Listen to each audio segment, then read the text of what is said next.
It all started with a knock I didn't expect. I opened the door to see Heather Oakley, president of the Willow Creek HOA, standing on my porch with her clipboard like some suburban executioner. She had the same tight blonde bun, pastel blouse, and permanently offended expression she always wore when trying to pretend she wasn't about to ruin someone's day. "Elliot," she said, not even waiting for me to answer. "We need to talk about your vacant lot." I crossed my arms. "It's not vacant. It's just not developed, and it's mine." Her nose twitched like she smelled something rotten.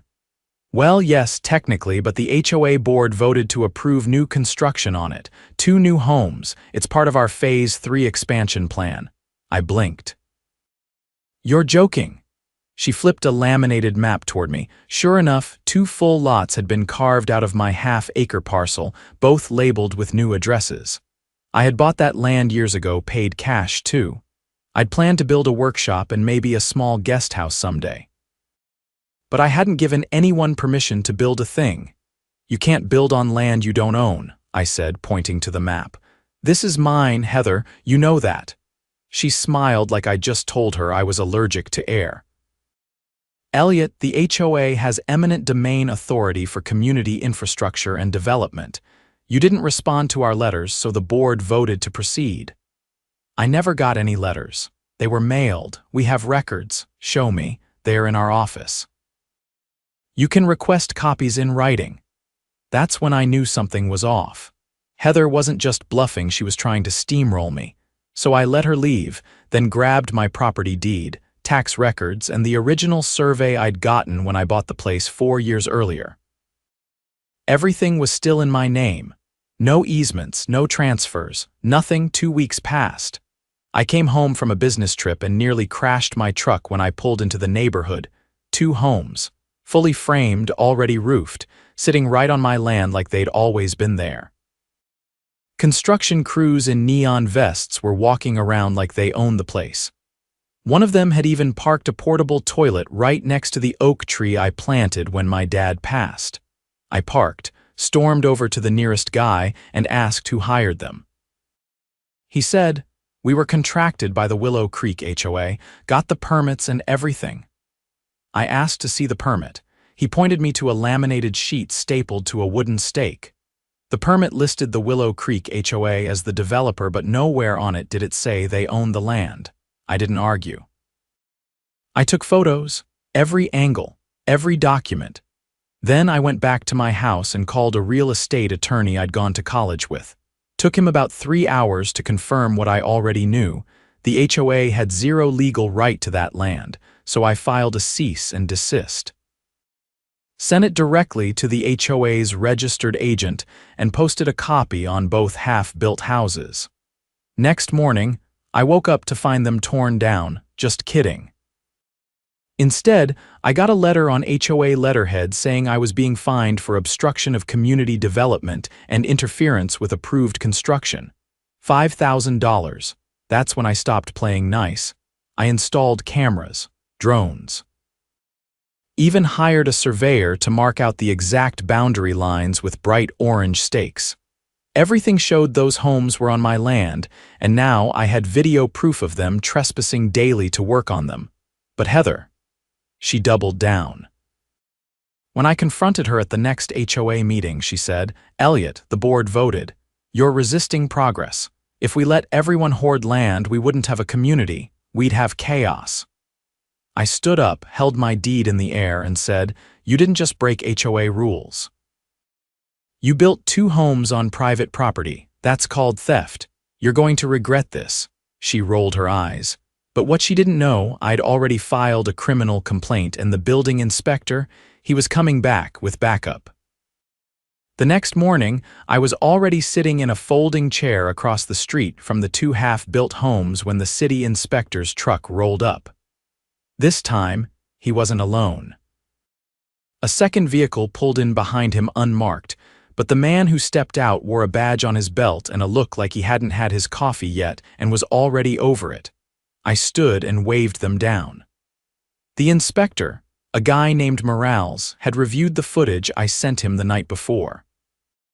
He didn't waste time. "Mr. Hale, you were right. The parcel ID on the permit doesn't match the property records, he said. These builds were authorized under a completely different lot number 2 blocks over. The man with the badge stepped forward. Detective Rivas, Property Crimes Division. You're the legal owner of this land. I handed him the full packet I'd prepared. Deed, tax receipts, boundary survey, time-stamped drone footage, the whole thing. He flipped through it silently, his eyes narrowing at each page. You talked to the HOA directly, he asked. I nodded. They claim they have the right to develop it. Said I didn't respond to letters, but I never got anything. He turned a page. You didn't. They never mailed them. No postage records, no delivery confirmations. I called their board secretary this morning. She couldn't produce a single certified notice. Morales walked over to the first house, shaking his head. Framed and roofed, that's not a mistake, that's deliberate. Rivas looked back at me. You mind if we talk to the crew? They're not here yet. They usually come in around 10. He set the folder on the hood of his car. Then we'll wait. By 10:30, 2 trucks pulled up hauling lumber and drywall. The workers hopped out, laughing about something, but stopped when they saw the detective's badge. Rivas stepped forward. Gentlemen, I need to ask who gave you access to this site. One of them, a younger guy with a clipboard and safety vest, answered quickly. We were contracted by Willow Creek Development Subcommittee, HOA Board. They gave us blueprints, permits, and access codes for the neighborhood gate. Did they show you a deed or property title? No, sir, just said it was approved through the city. Morales raised a hand. It wasn't. That permit was forged with a mismatched parcel ID. The foreman's face paled. Wait, are we trespassing? Rivas didn't answer. Instead, he asked for their contracts. After a brief scramble through glove compartments and toolboxes, they turned over copies. Signed by Heather Oakley, Rivas said out loud, reading over the signature. She signed as development chair, legal trustee. That's not a legal title. I kept quiet, watching the pieces fall together. Morales took photos of the foundation while Rivas collected statements. 30 minutes later, 2 more unmarked vehicles arrived. This time, they brought clipboards, cameras, and a warrant. Heather didn't show up until nearly noon. She pulled up in her white SUV, stepped out in wedges and a linen blouse like she was heading to brunch, and immediately walked toward the detective with a forced smile. Detective Rivas, good to finally meet you. I understand there's been some confusion. He didn't return the smile. Miss Oakley, you authorized construction on property not owned by the HOA. You provided false permit information and failed to notify the legal owner. She waved a manicured hand. No, that's a misinterpretation. The lot was listed as available in our long-term community plan. You assumed wrong, he cut in. You also signed contracts under a fictitious title and submitted documents with fraudulent parcel data. That's forgery, potentially criminal trespass, and depending on financial gain, attempted real estate fraud. Her tone shifted. Detective, this is clearly a clerical mistake. I've been managing this community for 11 years. We've never had an issue until Mr. Hale decided to stir things up. I stepped forward. You built 2 houses on my land and tried to fine me when I objected. You didn't make a mistake. You made a power play. She ignored me. Detective, I think we should involve the HOA's legal team before jumping to. He held up a hand. They'll be contacted, along with the district attorney's office. She blinked. He turned to one of the officers. Secure the site. No one goes in or out. Notify the city to initiate a stop work order. Heather's face dropped for the first time. You can't be serious. That's a private HOA matter. No, ma'am, it's not. Not anymore. She tried to protest again, but Rivas was already walking away. I stayed silent while the officers roped off the area. Morales handed me a copy of the official stop work posting and apologized for the confusion, though it clearly wasn't his fault. Then he gestured toward the survey flags I'd placed weeks ago. You were smart to mark the boundaries, he said. Honestly. Most people don't catch these things until it's too late. I didn't say much. I was too focused on Heather, who now stood several feet from her SUV, dialing her phone with shaking fingers. She didn't look so smug now. That evening, I got a call from a reporter at the local paper. Apparently, someone at the precinct had leaked the story about the HOA authorizing illegal construction. The reporter asked if I wanted to give a statement. I said I'd think about it. Instead, I spent the next 2 days going over every HOA document I'd ever received, every newsletter, every budget report, every meeting minute. I wasn't looking for revenge. I just wanted to see how deep this went. By the third hour, I found it. Buried in a financial report from 2 years ago was a line item titled Land Reallocation Study Phase 3. It listed a consulting payment of $38,000. There was no attached report, no receipts, no findings. I forwarded the document to Detective Rivas. The next morning he called. "Elliot, quick question. Did you know your HOA has been paying a private firm to identify underutilized lots for development?" "No, but I'm guessing that's where my land came in. Bingo." We traced the payment to a shell company registered under a different name, but the mailing address. Heather Oakley's husband's business. I leaned back in my chair. That's not just shady, that's fraud. Exactly, and with the forged documents, that's enough for the DA to consider charges. We're opening a broader investigation. I looked out the window at the 2 silent, empty shells sitting across from my driveway. They'd been roped off with caution tape since the police visit. No crews, no trucks, just abandoned frames on land they never should have touched. Then Rivas added, "One more thing, you might want to talk to your neighbors. Turns out your lot wasn't the only one flagged by that study." He was right. I knocked on 6 doors that afternoon. 4 of my neighbors had no idea their lots had ever been listed in any kind of development plan. One elderly couple, the Nguyen's, said they'd noticed a drone flying over their backyard 2 months ago. Another neighbor, a retired Navy mechanic named Jorge, said he'd seen HOA board members walking the greenbelt behind his house with measuring tapes. The realization spread like wildfire. By the weekend, I had a dozen neighbors sitting in my garage, reading through photocopies of the financial reports I'd printed out. Jorge offered to help organize the documents. Mrs. Nguyen brought lemon bars. By the end of the night, we had a plan. We weren't just going to stop Heather. We were going to dismantle every inch of corruption she'd built her little HOA empire on. The garage had become command central. Jorge brought over a folding table and stacked it with printouts and highlighters. I added a whiteboard and started mapping connections between expenditures, board members, and what we were now calling the ghost permits. The Nguyens contributed a rolling cart with a coffee pot and a pile of legal pads. Within 3 days, we had a working theory.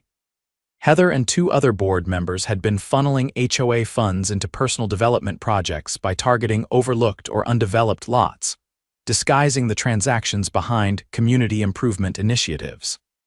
The entire thing hinged on one detail.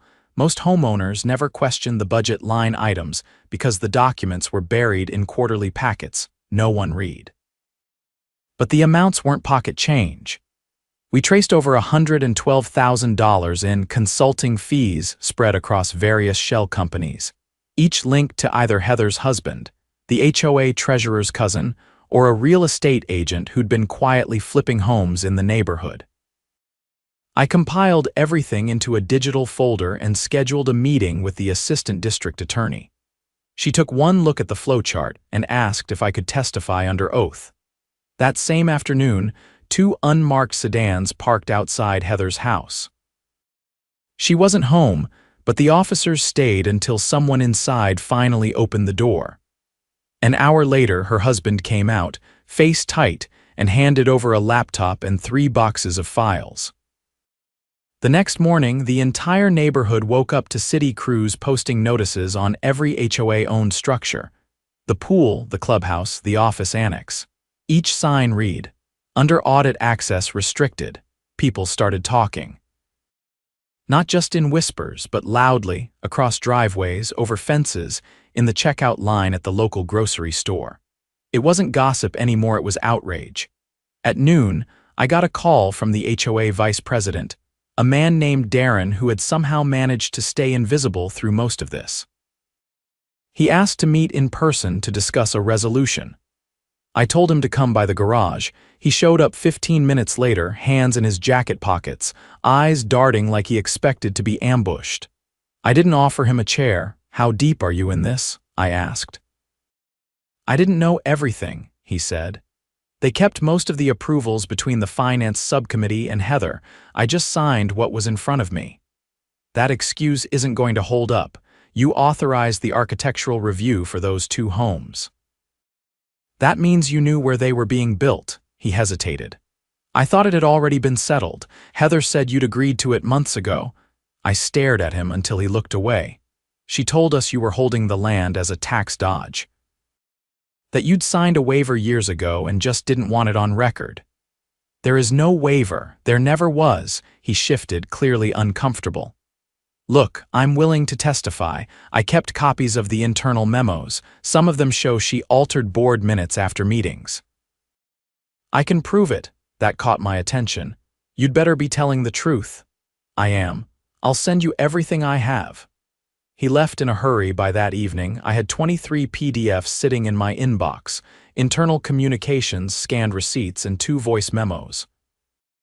One of them featured Heather discussing how to reclassify underused parcels to match development goals.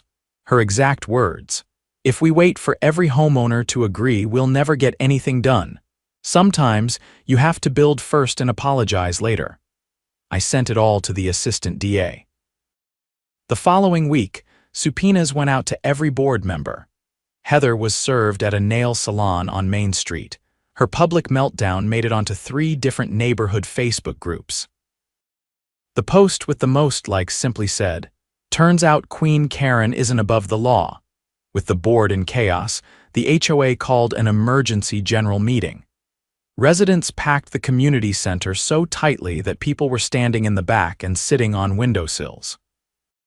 The remaining board members sat on the stage, looking like a row of overexposed light bulbs under the fluorescent lights. I took the mic first. "My name is Elliot Hale. I own parcel 17B, the one the HOA tried to build 2 houses on without my consent. What you may not know is that this wasn't an isolated incident. We've uncovered financial misconduct, document tampering, and misuse of homeowner dues to fund private real estate ventures." A murmur rippled through the room. Jorge handed me a stack of printed reports. "These documents show a pattern. Funds were rerouted through shell companies. Permits were falsified. Legal notices weren't just skipped, they were fabricated.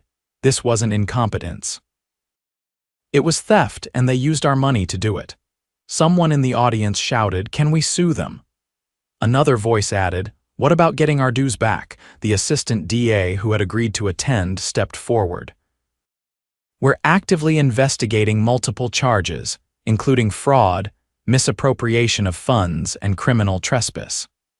If you believe your property was affected or your dues were misused, we encourage you to file a report with our office.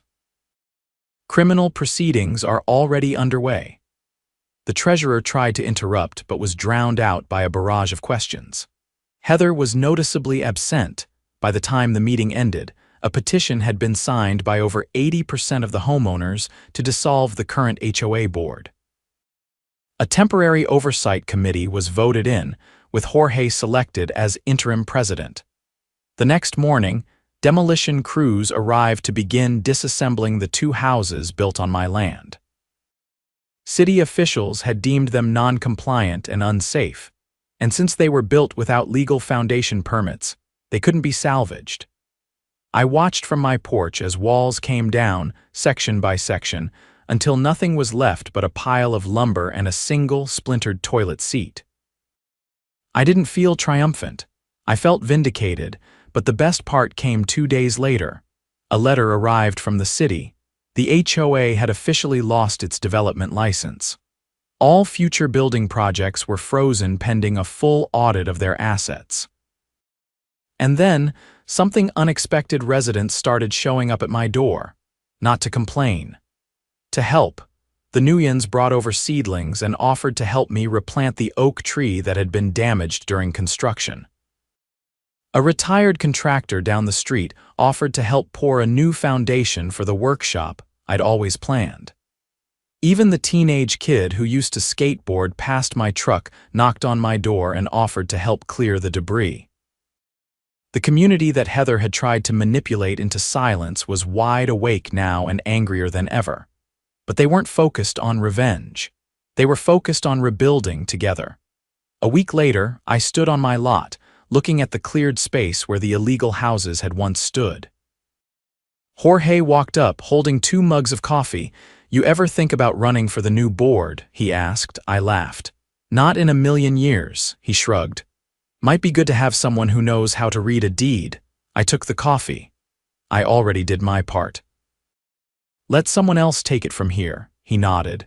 "Fair enough, but if they ever come knocking again." I looked at the orange survey stake still planted in the ground, standing tall and bright in the morning sun. "They'll find out real quick," I said, "that I still own every inch beneath them." 3 weeks after the demolition, the Willow Creek HOA was unrecognizable both in structure and spirit. The interim committee had taken over, and although the transition was messy, no one wanted to go back to the way things were. People who had never attended a single meeting were now volunteering to audit old HOA contracts, review landscaping agreements, and even inspect streetlight maintenance budgets. It was like someone had flipped a switch and reminded the neighborhood who the real owners were. The audit team, a mix of retired professionals, tech workers, and a former city clerk, had already uncovered payments to non-existent vendors, a maintenance fund that hadn't been touched in 2 years, and a side account labeled Emergency Capital Reserve that had no paper trail. When they traced the routing number, it led them to a bank account opened under an LLC in Arizona. The registered agent, a woman named Leila Oakley, Heather's sister-in-law. That's when everything escalated. The assistant district attorney called me personally, her tone sharper than before. "The fraud charges are growing," she said. "And we just confirmed that the HOA used falsified invoices to secure a line of credit. They were borrowing against non-existent assets." I stood in my office staring at the old architectural drawings I had once planned for my workshop. So it's not just property fraud anymore. No, this pushes it into financial crimes territory: wire fraud, misrepresentation, and possibly racketeering. I didn't say anything right away. I didn't need to. The sound of her flipping through the case notes was enough. "We've already frozen the HOA's accounts," she continued. "The board's legal counsel has resigned. If there's anything else you haven't told us, now's the time." "There's one more thing," I said. "I think they were planning to do this again. I've seen signs staked into easements that were never approved at public meetings. Blank lots suddenly labeled with fake addresses. Send us everything." No delay. I uploaded the photos that evening, each one showing a different empty space now marked with a laminated sign. "Future Site Willow Phase 3. There were no permits, no construction notices, and none of the lots were HOA owned. 2 days later, federal agents showed up, not just local police this time. The Department of Housing and Urban Development had joined the investigation. Apparently, the fraud had bled into federally backed loans. Several homes built in the last 2 years had been financed through subsidized programs based on falsified zoning documents. Heather and her inner circle had exploited the system at every level. They arrested her at a golf course 20 miles outside the city. She was in the middle of a charity tournament, wearing a neon visor and coordinating polo shirt. She didn't go quietly. She shouted something about community vision and ungrateful residents as they cuffed her in front of a row of stunned spectators. Her husband was picked up the same day at his office. Agents seized hard drives, filing cabinets, and even a vending machine they suspected had a hidden thumb drive in it. I watched it all unfold from my phone, sipping coffee on my back deck, while the neighborhood group chat blew up with photos and disbelief. But the consequences didn't stop there. The city filed a civil suit against the HOA, citing misappropriation of public utilities and falsified zoning requests. The state opened an inquiry into HOA oversight laws, and the local news ran a week-long segment titled "Suburbia for Sale," how one HOA tried to steal a neighborhood. People started showing up at our garage again, not with questions this time, but with ideas. "I've been thinking," said a woman named Claire who lived 3 houses down, "what if we dissolved the HOA entirely, just replaced it with a voluntary neighborhood council?" Jorge looked up from the spreadsheet he was working on. "You serious?" She nodded. "We could manage common areas through opt-in contributions. No fines, no secret meetings, just transparency." It wasn't a fringe idea. Within 5 days, over 70% of the homeowners signed a petition to disband the HOA. The bylaws required 80. By the end of the week, they had 83. An emergency vote was called and supervised by a neutral observer from the city's Neighborhood Services Department. The results weren't close. Out of 216 households, 201 voted to dissolve. The remaining 15 abstained. The interim committee held its final meeting in my driveway. Jorge raised a toast with lemonade in a plastic cup. "To the end of tyranny," he announced. Laughter broke out, but it wasn't bitter, it was relieved. With the HOA gone, the community didn't fall apart. In fact, it flourished. Neighbors who had never spoken before now shared tools, swapped recipes, and organized block events. Someone set up a community board by the mailboxes where people posted everything from babysitter recommendations to lost cat sightings. The lots Heather had tried to claim were returned to their rightful owners, and the city assisted in clearing up the falsified records. One family, the Parkers, had nearly lost their backyard to a fake easement. They sent me a thank you card with a photo of their twins playing where a second driveway had once been planned. As for my land, I finally poured the foundation for the workshop. Nothing fancy. Just concrete, a steel frame, and a wide bay door. But every inch of it was mine, and no one could take that away again. One afternoon, while setting up the interior, I heard footsteps behind me. It was the new city council liaison, a tall man with a clipboard and a gentle way of speaking. "I wanted to thank you," he said. "This case triggered an overhaul of how our office handles HOA oversight. There's a task force now, mandatory audits, stricter boundaries on development rights." I nodded but didn't stop working. "Good, it needed to happen," he hesitated. "There's something else. The district attorney's office is preparing to file charges under the state's RICO statute.